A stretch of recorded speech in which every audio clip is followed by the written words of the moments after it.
और इस मूवी में उनके परफॉर्मेंस के बारे में अगर बात करें तो मुझे नहीं लगता कि कोई एक्टर ये कैरेक्टर इतने अच्छे तरीके से प्ले कर सकता है। पातालोक सीरीज जब अनाउंस हुआ था तो लोगों ने कभी ऐसा सोचा भी नहीं था कि ये सीरीज इतना ज्यादा फेमस हो जाएगा। काश बॉलीवुड अब तो पहचान ले इनके टैलेंट को और इनको मूवीज दे, क्योंकि ये बहुत ज्यादा टैलेंटेड है। ये हर चीज, हर जॉनर में ये मूवीज कर सकते हैं। आप तो जानते हैं आज के टाइम में बॉलीवुड की हालत कितनी खराब है। किसी जगह लंगड़ी करने वाले न्यू कमर्स है, किसी जगह बफर करने वाले। क्या करें यार, देखना पड़ता है।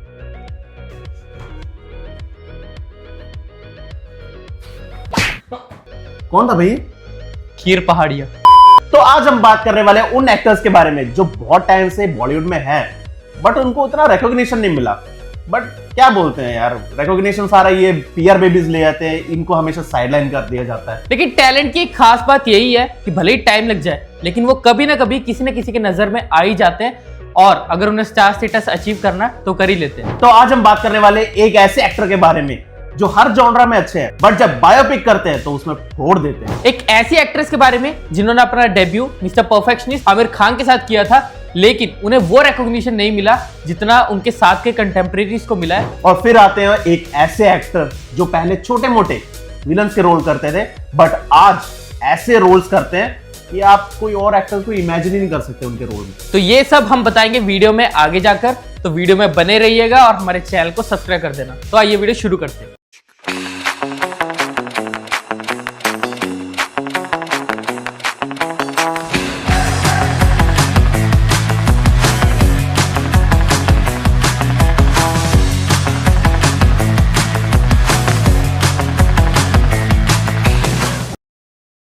थर्ड पे आते हैं जयदीप अलावत। आपने कमांडो मूवी तो देखी होगी।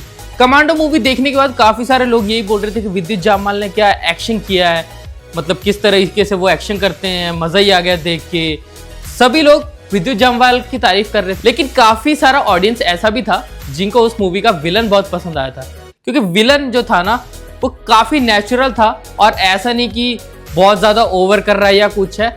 मतलब वो स्क्रीन पे आते ही ना मजा आ जाता था कि हीरो तब लगता है जब उनके सामने वाला विलन बढ़िया, और ये वैसे विलन थे और इन्होंने क्या वो रोल निभाया था। जयदीप अलावत ने इतने बाखूबी वो रोल निभाया था कि लोगों को काफी पसंद आया था। उनको हमने खट्टा मीठा मूवी में भी देखा था एज अ विलन ही, छोटे से रोल में, लेकिन उस मूवी में भी वो काफी इम्पैक्टफुल थे। और मजे की बात तो ये कि ये उसी एक्टिंग बैच में थे जिसमें कि राजकुमार राव और विजय वर्मा थे, लेकिन स्टिल उन्हें कोई बड़ा रोल नहीं मिल रहा था until Patalok happened. Patalok series जब अनाउंस हुआ था तो लोगों ने कभी ऐसा सोचा भी नहीं था कि ये सीरीज इतना ज्यादा फेमस हो जाएगा, इतना ज्यादा पसंद आएगा। लेकिन वो सीरीज इतना रॉ और इतना बढ़िया था कि लोगों को बहुत पसंद आता है और लोग इसी सीरीज के बारे में बात करते हैं। और स्पेशली ये कोविड के टाइम में आया था तो सभी लोगों ने सीरीज देखा और सभी लोगों को ये सीरीज बहुत पसंद आया, स्पेशली जयदीप अलावत का रोल। हाथीराम चौधरी का जो रोल था, मुझे नहीं लगता आप किसी और एक्टर को उस रोल में सोच सकते हो।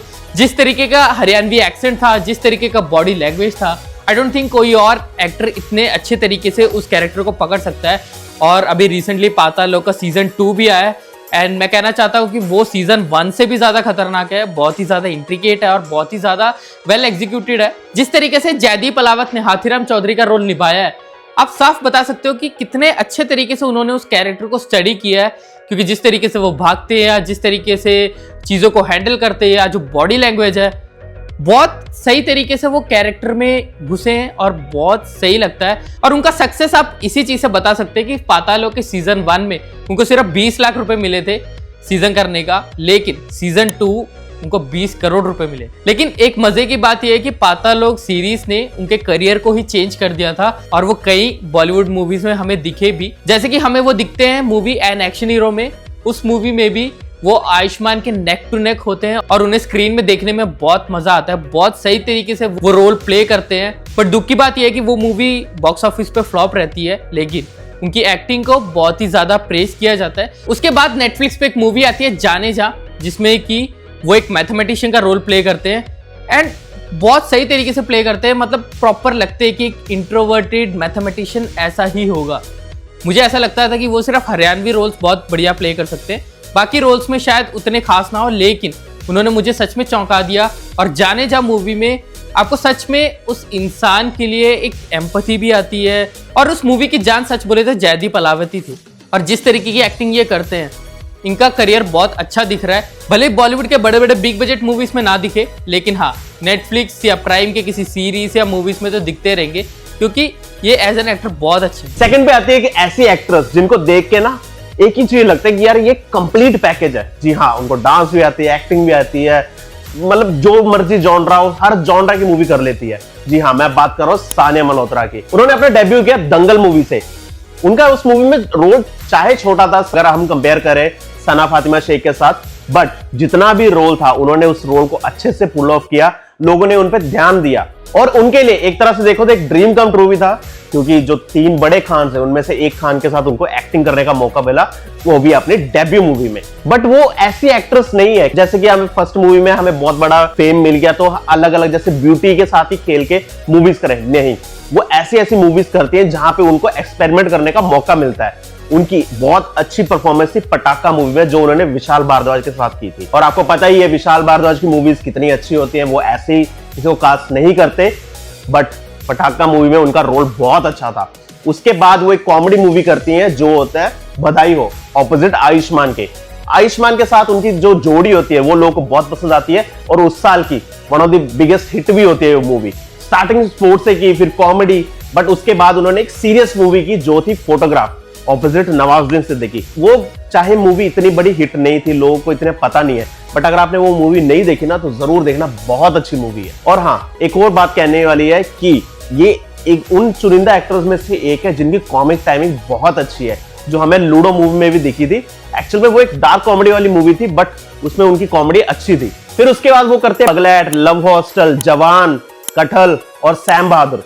आप एक पैटर्न देख लोगे ना, कोई भी मूवी का जॉनरा सेम नहीं है, हर किसी में एक अलग अलग जॉनरा है। इवन तो कटहल मूवी, वो तो एक सिंपल सी मूवी थी यार, जब कि एक कटहल चोरी हो गया, बस उसकी इन्वेस्टिगेशन करते हैं, वहां पे हमें एज ए पुलिस ऑफिसर दिखती है वो। और उस मूवी में भी कॉमेडी बहुत सही की इन्होंने। और ये टाइम टू टाइम अपने जो डांस थे उसकी वजह से भी ये फेमस होती थी सोशल मीडिया पे, इंस्टाग्राम, यूट्यूब में उनकी जो डांस वाली वीडियोस थी वायरल जाती थी और लोग उनके डांस के दीवाने तो थे ही।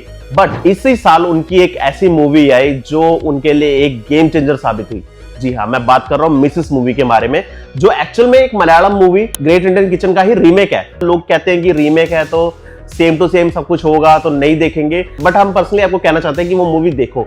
उसमें जो सानिया मल्होत्रा की एक्टिंग है बहुत अच्छी है, उन्होंने बहुत अच्छे से उस कैरेक्टर को पकड़ा है और उसको अच्छे से पुल ऑफ किया है। बट इनको देख के ना एक ही चीज हमें लगती है कि यार सुंदर होना भी शायद काफी नहीं है बॉलीवुड में, अंटिल आप कोई बड़े खानदान से नहीं हो या आपके मम्मी पापा कोई एक्टर नहीं है। क्योंकि अगर ऐसे होता तो इनको बहुत सारी मूवीज मिलनी चाहिए थी, बट जितनी मूवीज इन्होंने की है सभी अच्छी की है। और काश बॉलीवुड अब तो पहचान ले इनके टैलेंट को और इनको मूवीज दे, क्योंकि ये बहुत ज्यादा टैलेंटेड है, ये हर चीज हर जॉनरा में भी एक मूवीज कर सकते हैं। तो फर्स्ट नंबर पे आते हैं एक स्टंट डायरेक्टर के बेटे, जो कि बहुत ही एवरेज लुकिंग थे, लेकिन उनकी आंखों में एक सपना था बॉलीवुड में एक बहुत बड़े एक्टर बनने का। जी हाँ, मैं बात कर रहा हूँ विकी कौशल की। मजान मूवी में जब उन्होंने डेब्यू किया वो बहुत ही दुबले पतले से थे और बहुत ही एवरेज लुकिंग थे, और बॉलीवुड के स्टैंडर्ड के हिसाब से तो वो कोई एक बड़े हीरो मटेरियल टाइप तो थे ही नहीं। लेकिन उन्होंने मसान मूवी में अपनी एक्टिंग से लोगों का दिल जीत लिया और इसके बाद उन्होंने अनुराग कश्यप के साथ मूवीज में काम करना शुरू किया और उनको इसके बाद हम देखते हैं मूवी रमन राघव 2.0 में विकी कौशल ने ऐसा छाप छोड़ा उस मूवी में और ऐसा वो डार्क कैरेक्टर पकड़ा कि लोगों को आज भी वो कैरेक्टर याद है। और लोगों ने सोचा नहीं था कोई एक डेब्यूटेंट आके सेकंड मूवी में इस तरह की खतरनाक परफॉर्मेंस देगा।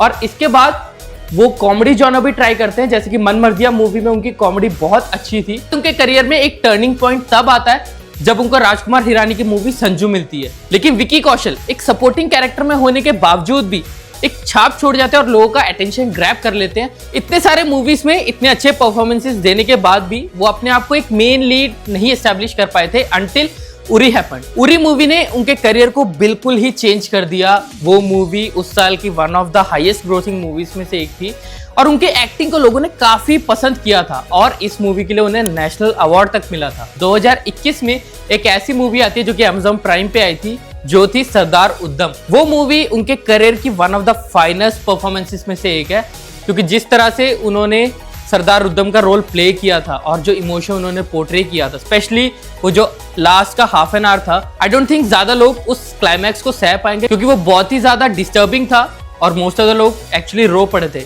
इसके बाद साल 2023 में आती है उनकी मूवी सैम बहादुर। सैम बहादुर का पहला टीजर ट्रेलर देखने के बाद लोगों ने सच में कहा कि ये विकी कौशल ही है, क्योंकि देख के बिल्कुल भी पता नहीं लग रहा, क्योंकि उन्होंने इस तरह से अपने आप को उस कैरेक्टर में ढाल लिया था, उस तरह से वो सैम मानेकशॉ बन गए थे कि कोई भी नहीं पहचान पा रहे थे। लेकिन ये मूवी क्लैश हुई थी एनिमल के साथ, और उस टाइम एनिमल का जो हाइप था वो सरियल था, वो बहुत ज्यादा था।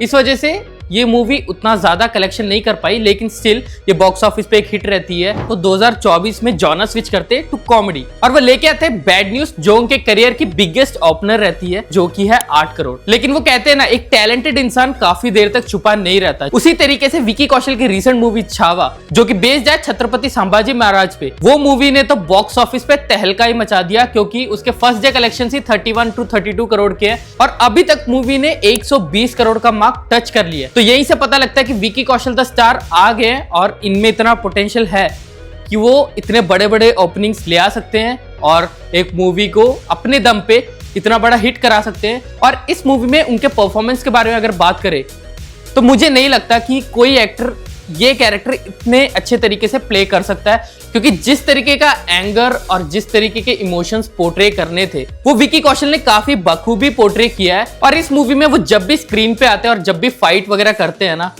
सच बता रहा हूँ गूज़बम्स आ जाते हैं और उनसे बेटर कोई नहीं कर सकता, ये तो लिख के ले लो आप। और हमने एक चीज नोटिस किया कि विकी कौशल जब भी कोई बायोपिक करते हैं मतलब उसमें फाड़ देते हैं, मतलब इनसे बढ़िया कोई वो बायोपिक नहीं कर सकता है, ऐसे ही लगता है। तो आप हमें कमेंट सेक्शन में बता सकते हैं कि विकी कौशल बायोपिक्स में इतने अच्छे क्यों है, ऐसी क्या क्वालिटी है उनमें जो उनको बायोपिक्स में स्टैंड आउट कराती है। लेकिन एक प्रोडक्शन हाउस है जिन्होंने इन पे बहुत भरोसा दिखाया, वो है मैडॉग फिल्म्स, जिन्होंने इनको परशुराम मूवी दी है, वो भी बहुत हाई बजटेड मूवी है, लेकिन उनको इन पे भरोसा है कि ये मूवी हिट कराएंगे। उन्होंने ही छावा भी बनाई है। और अगर अभी के प्रोडक्शन हाउसेस की बात करें तो मैडॉग फिल्म सबसे टॉप पे है, क्योंकि उनकी आई मूवी सारी ही ऑलमोस्ट हिट है। जैसे कि स्त्री 2 आई, वो भी हिट थी, छावा ही हिट है, और स्काई फोर्स आई, वो भी हिट गई है। तो अगर आप चाहते हो कि हम मैडॉग फिल्म्स पे एक वीडियो लेके आए तो हमें कमेंट सेक्शन में #मैडॉग लिख के जरूर बताना, ताकि हम एक वीडियो आपके लिए जरूर लेके आ पाए। तो ये थी हमारी वीडियो 3 ऐसे एक्टर्स के बारे में जिनको देख के तो ऐसा लगता है कि बॉलीवुड